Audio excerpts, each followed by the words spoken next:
Bismillahirrahmanirrahim. Assalamualaikum warahmatullahi wabarakatuh. Saya Atiatul Khairiyah dari jurusan Hukum Keluarga Lokal PHK 1B akan mempresentasikan demokrasi Indonesia. Demokrasi Indonesia. Demokrasi dapat diartikan sebagai suatu jalan untuk melakukan perubahan atas apa yang terjadi di masa lampau, memberikan hak memilih pemimpin kepada rakyat dan penguasa di bawah tangan rakyat itu sendiri. Dalam sejarah ketatanan Republik Indonesia yang lebih dari setengah abad ini, perkembangan demokrasi di Indonesia mengalami banyak fluktuasi, pasang dan surut. Selalu saja, masalah pokok yang dihadapi bangsa Indonesia adalah bagaimana meningkatkan kehidupan ekonomi dan membangun kehidupan sosial yang demokratis dalam masyarakat yang plural. Menurut Juliardi, fluktuasi demokrasi Indonesia pada hakikatnya dapat dibagi dalam 5 periode. Yang pertama, periode 1945 sampai 1949 dengan sistem demokrasi Pancasila. Pada periode ini, sistem pemerintahan demokrasi Pancasila seperti yang diamanatkan Undang-Undang Dasar 1945 belum sepenuhnya dilaksanakan karena negara dalam keadaan darurat dalam rangka mempertahankan kemerdekaan. Yang kedua, periode 1949 sampai 1959 dengan sistem demokrasi parlementer. Periode ini sangat menonjolkan peranan parlemen dan partai politik. Ketiga, periode 1959 sampai 1965 dengan sistem demokrasi terpimpin. Sistem demokrasi terpimpin merupakan sistem demokrasi yang menyimpang dari konstitusional. Periode ini juga sering disebut dengan Orde Lama. Yang keempat, periode 1965 sampai 1998 dengan sistem demokrasi Pancasila, Orde Baru. Demokrasi Pancasila era Orde Baru yang merupakan demokrasi konstitusional yang menonjolkan sistem presidensial. Yang kelima, periode 1998 sampai hingga sekarang dengan sistem demokrasi Pancasila, Orde Reformasi. Demokrasi Pancasila era reformasi berakar pada dua kekuatan multipartai yang berupaya mengembalikan perimbangan kekuatan antara lembaga negara. Semacam demokrasi di Indonesia. Yang pertama, demokrasi berdasarkan penyaluran kehendak rakyat. A. Demokrasi langsung merupakan sistem demokrasi yang mengikut sertakan seluruh rakyat dalam pengambilan keputusan negara. B. Demokrasi tidak langsung merupakan sistem demokrasi yang digunakan untuk menyalurkan keinginan dari rakyat melalui perwakilan parlemen. 2. Demokrasi berdasarkan hubungan antar kelengkapan negara. A. Demokrasi perwakilan dengan sistem referendum merupakan sistem demokrasi yang dimana rakyat memiliki perwakilan untuk menjabat di parlemen namun tetap dikontrol oleh referendum. B. Demokrasi perwakilan dengan sistem parlementer merupakan sistem demokrasi yang di dalamnya terdapat hubungan kuat antara badan eksekutif dengan badan legislatif.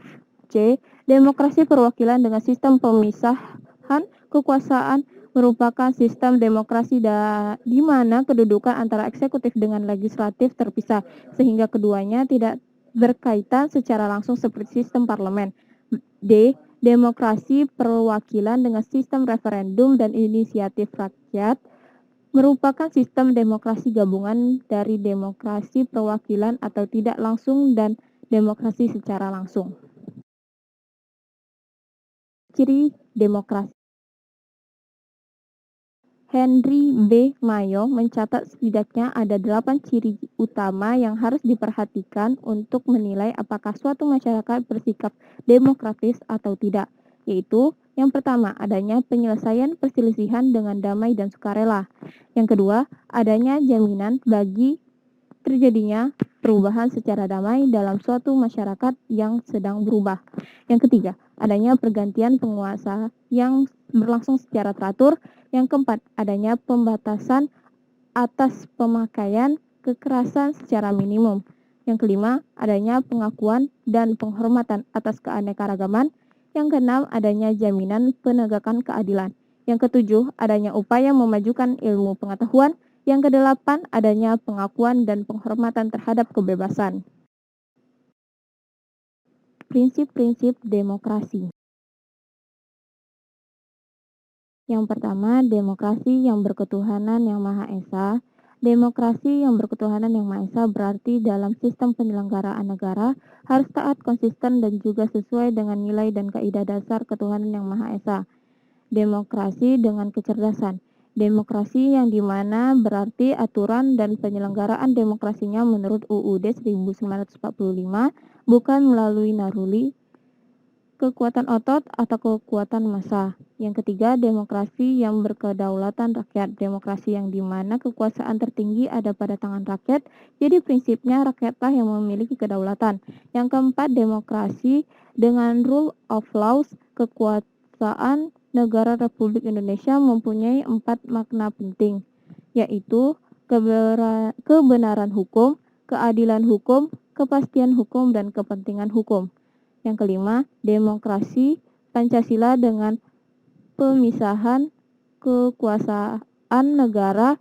Demokrasi Pancasila menurut UUD 1945 ini mengalami pembagian dan pemisahan kekuasaan dengan sistem pengawasan dan perimbangan.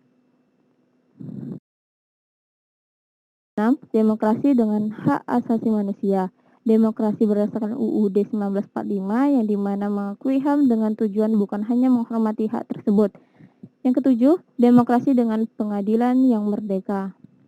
Demokrasi Pancasila berarti menghendaki diberlakunya sistem pengadilan yang independen atau merdeka dengan memberi kesempatan seluasnya kepada pihak yang berkepentingan untuk mencari dan menemukan hukum yang paling adil.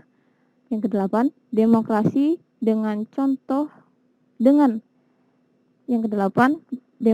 dengan otonomi daerah. Prinsip otonomi yang dimana pemerintahan membentuk daerah-daerah otonom pada provinsi dan kabupaten atau kota. 9. Demokrasi yang kemakmuran. Membangun negara yang makmur dan untuk rakyat Indonesia yang mencakup semua aspek hak dan kewajiban, kedaulatan rakyat, pembagian kekuasaan, otonomi daerah maupun keadilan hukum. Yang ke-10, demokrasi yang berkeadilan sosial. Demokrasi ini menggariskan keadilan sosial di antara berbagai kelompok, golongan, dan juga masyarakat. Unsur pendukung. Yang pertama, negara hukum adalah negara yang memberikan perlindungan hukum bagi warga negara melalui kelembagaan peradilan yang bebas dan tidak memihak serta penjaminan hak asasi manusia. Secara garis besar, negara hukum adalah sebuah negara dengan gabungan dua konsep. Konsep Rechtsstaat mempunyai ciri-ciri sebagai berikut. A. Adanya perlindungan terhadap HAM. B. Adanya pemisahan dan pembagian kekuasaan pada lembaga negara untuk menjamin perlindungan HAM. C. Pemerintah berdasarkan peraturan. D. Adanya peradilan administrasi. Konsep the rule of law mempunyai ciri-ciri sebagai berikut. Yang pertama, supremasi atau aturan hukum. Yang kedua, kesamaan kedudukan di depan hukum. Yang ketiga, jaminan perlindungan. Masyarakat madani, yakni sebuah masyarakat dengan ciri-ciri terbuka, egaliter, bebas dari dominasi dan tekanan negara, serta berpartisipasi aktif dalam menegakkan demokrasi. 3. Aliansi kelompok strategis komponen berikutnya yang dapat mendukung tegaknya demokrasi adalah adanya aliansi kelompok strategis yang berdiri dari partai politik, kelompok gerakan, dan kelompok penekan atau kelompok kepentingan termasuk di dalamnya pers yang bebas dan bertanggung jawab. Menurut pakar hukum tata negara Mahfud MD, negara demokrasi hukum dibuktikan dengan adanya aspek berikut. Yang pertama, adanya perlindungan konstitusional. Yang kedua, adanya badan kehakiman yang bebas dan tidak memihak. Yang ketiga, adanya pemilu yang bebas. Yang keempat, adanya kebebasan menyampaikan pendapat. Yang kelima, adanya kebebasan berserikat dalam beroposisi. Yang terakhir, adanya pendidikan keluarga negara. Yang dari saya, terima kasih. Assalamualaikum warahmatullahi wabarakatuh.